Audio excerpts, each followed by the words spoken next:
Mech Touch. Chapter 5. Investment. After Vess finished freaking out, he read the mission description again, and understood he missed out an important detail. The mission demanded that he sell virtual mechs of his own creation. What the phrasing implied that he wasn't stuck with trying to peddle the ungainly fantasia to a group of idiots. As long as Vess spent the month designing a couple of decent variants and promoting them on the local net, he might reach the sales figure. 100 sales a month might sound like peanuts to established virtual mech designers, but meeting it remained a hefty challenge to a nobody like Vess. I can't physically build all 100 models by hand, Vess concluded as he formulated a basic plan. At this tier, pilots don't demand too much from their models. It'll be fine if I outsource the manufacturing to the game. The game made it easy to automate production of any design, as long as the owner had fabricated it in the virtual workshop by hand at least once. It came with hefty downsides if Vess decided to enlist this service. The cost of production doubled, and the quality of the finished mechs took a substantial hit. These were deliberately set by the BSBH Corporation in order to avoid the mech market being dominated by a small number of professional producers. The biggest challenge was to design a custom mech that was still worth buying, even after its quality took a dive when put into mass production. It had to offer at least one substantial advantage over the competition. He'd never be able to accomplish such a design without help. Luckily, the bright credits and the design points he earned from the previous tutorial missions could help him out a lot if he spent them wisely. Despite the tight 1-month deadline, Vess felt highly motivated. The reward for completion mentioned that he could receive a production license for a real mech. Licensing costs for outdated mechs were modest, but nobody bought antiques except for special purposes. The licenses for current mechs started with prices ranging from tens of millions of bright credits. Not an easy amount for V's to pull out of nowhere. The system taking care of the license reduced his projected spending by at least 80%. Only the randomness of the reward kept him a little vigilant. He hadn't received much luck with the system so far, so he felt there might be a possibility he might receive a useless model. Any design over 100 years old were too obsolete to be of use in the battlefield. While some mech designers have found a niche by refurbishing classic models with modern materials and technology, it had never been a large enough market. Perhaps the system's randomness might also screw him in the other direction. Vess could receive a model that was too high-end, one that cost billions in materials alone to produce. His small-scale second-hand 3D printer might not even have the capabilities to process all of the exotic materials involved with the production of the parts. If he was particularly unlucky, some big players might even wonder why his small mech boutique possessed such an expensive production license in the first place. Vess shook his head and got down to earth. First, let's spend the design points. They're not much, but enough for a total beginner like me. He had received a windfall of a 1000 DP for completing the tutorial mission, but he couldn't rely on earning the same amount going forward. He only earned 1 DP for completing a successful design, and another point for selling it. At this pace, he'd face a considerable drought of DP in the near future. The points aren't doing anything sitting in my status. I might as well spend them as I desperately need to improve my basic capabilities. His recent experience in designing a mech variant and putting it on the market helped put his skill level in perspective. Vess had better what his good and bad points are in comparison to other experienced mech designers who sold their work in Iron Spirit. Status name: Vess Larkinson. Profession: Novice Mech Designer. Specializations: None. Design points: 10-12. Attribute: Strength. Dexterity: 0.7. Endurance: 0.6. Intelligence: 1.2. Creativity: 0.3. Concentration: 1. Neural aptitude: F. Bills assembly. Novice, business, apprentice. Computer science: incompetent. Mathematics: incompetent. Mechanics: apprentice. Metallurgy: apprentice. Physics: novice. Evaluation: a loser on the right track. His status hardly changed since the last time he viewed it. Only his concentration had improved by 0.1. While he could work hard to raise his attributes and skills on his own, the system could do the same. While he could have bought more equipment or pets from the system, what he really needed right now was to improve his own capabilities. Vess had enough sense not to rely too much on external help. After browsing the shop and the skill tree for a couple of hours, Vess formed a spending strategy based on prices set by the system. attributes formed the basics.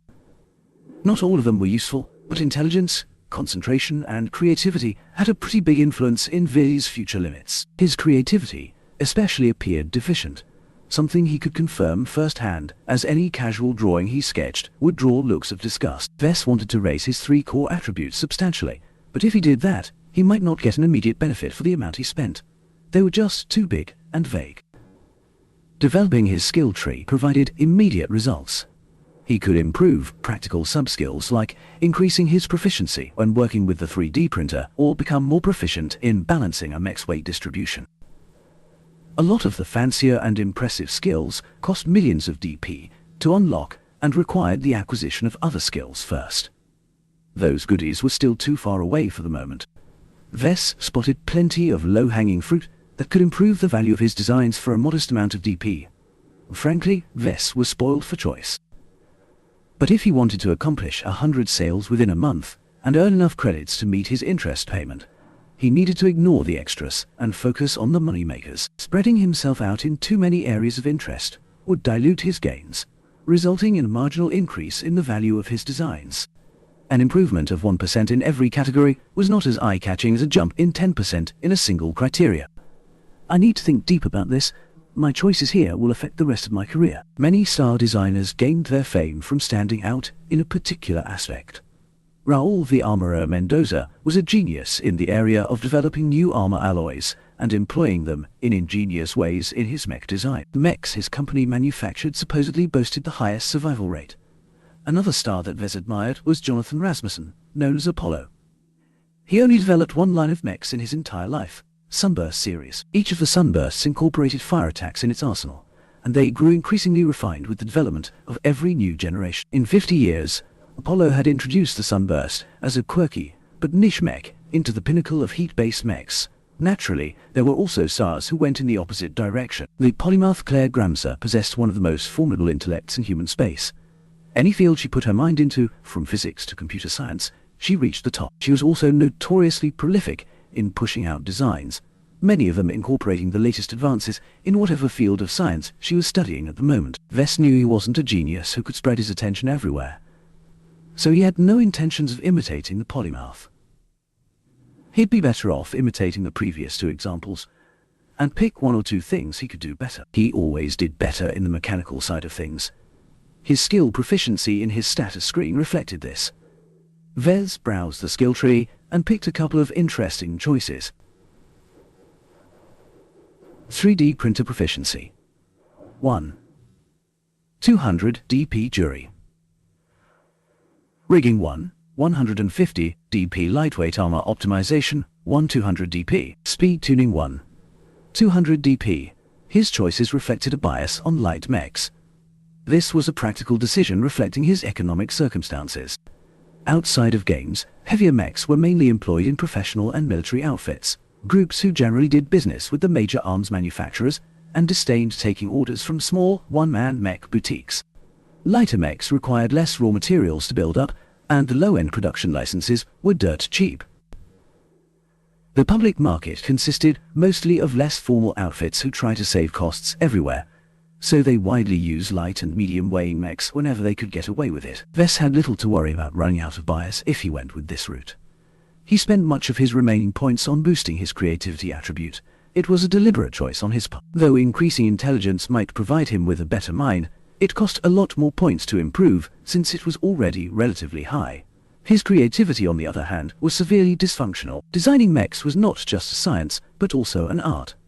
As Vess bought 0.7 points worth of creativity, he immediately felt the benefits as the amount of ideas bouncing around his mind had skyrocketed. He looked around and saw the world in a slightly different way.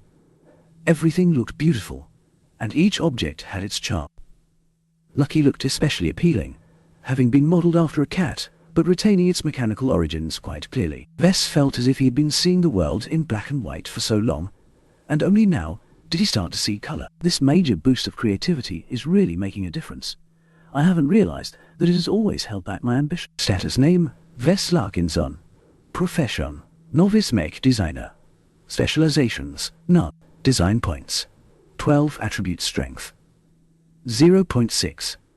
Dexterity, 0.7. Endurance, 0.6. Intelligence, 1.2. Creativity, 1. Concentration, 1. Neural aptitude, F. Skills assembly.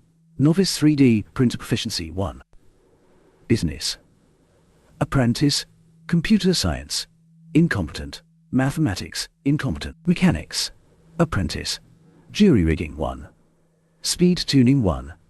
Metallurgy, apprentice. Physics, novice lightweight armor optimization, 1 evaluation. Someone who likes him skinny. The results of his spending put Vez in a good mood.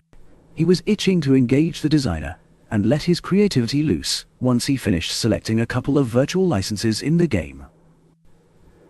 Just before he visited the in-game market, Vez first looked up his 2RE variant and chose to let Iron Spirit take care of the manufacturing. The minimum price rose to 3,200 gold, which was still not too pricey, but not the best deal available on the market. This time, he left the price alone, as he wasn't intending to earn a profit this time.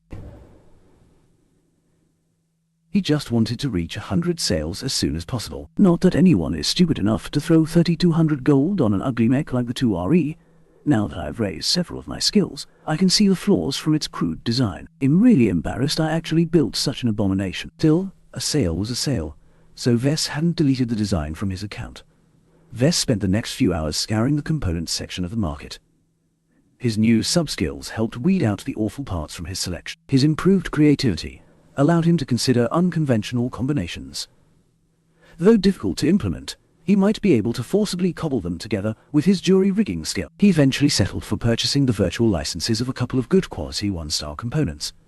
Astoria Experimental Flight System, 25,000 bright credits. Fayette ETM MKI, 7,000 bright credits. Red Eye Assisted Aim Module, 9,999 bright credits. MTR Removable Battery Pack, 3,000 bright credits.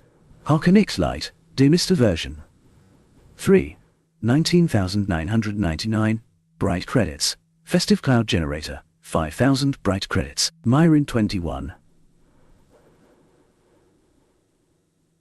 Ultralight Armor Plating, 10,000 bright credits. Almost 80,000 bright credits exited his spending account as Vez finalized his purchases. Parting with half of his newly gained credits hurt, but he consoled himself for making the necessary investments. The component licenses he chose performed exceptionally in the 1-star range. Their high prices also ensured that not many of V's competitors incorporated components in their own designs. The 1-star mechs ultimately served as training wheels for new potentates, so it wasn't worth investing too much when one had access to much better mechs in a few years. Overall, the parts Vez had licensed all revolved around enhancing flight. The early mechs, such as the Fantasia, lacked flight options due to the immaturity of flight technology back those ages.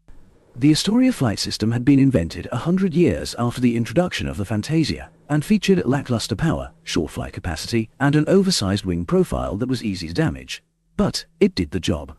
It had been one of the first successful modules to allow for mechs to fly in standard planetary conditions, thus introducing a new dimension in mech battles. Let's get to work.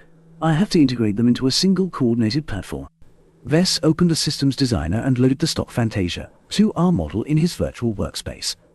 He loaded the components he just bought one by one and spent hours integrating them properly into the Fantasia. It was never as simple as bolting them on.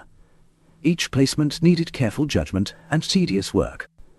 The Astoria wings came first, its huge skeletal wing bones flaring impressively outwards, making the Fantasia appear like a fallen angel.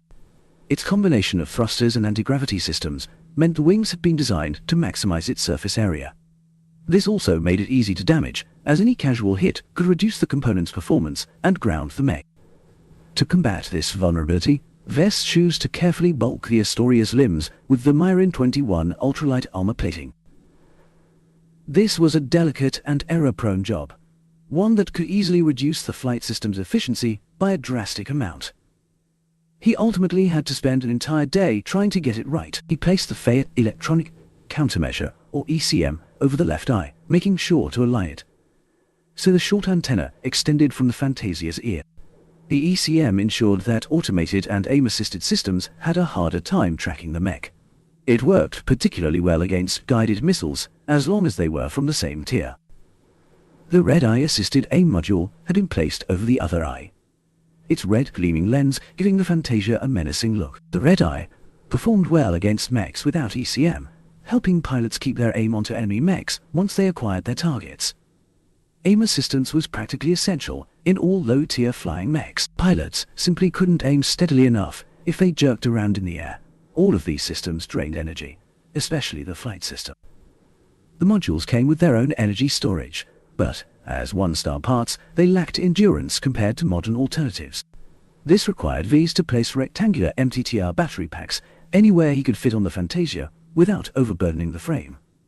The only place he could fit more battery packs was at the front upper torso. He papered over the vulnerable packs with additional ultralight armor plating.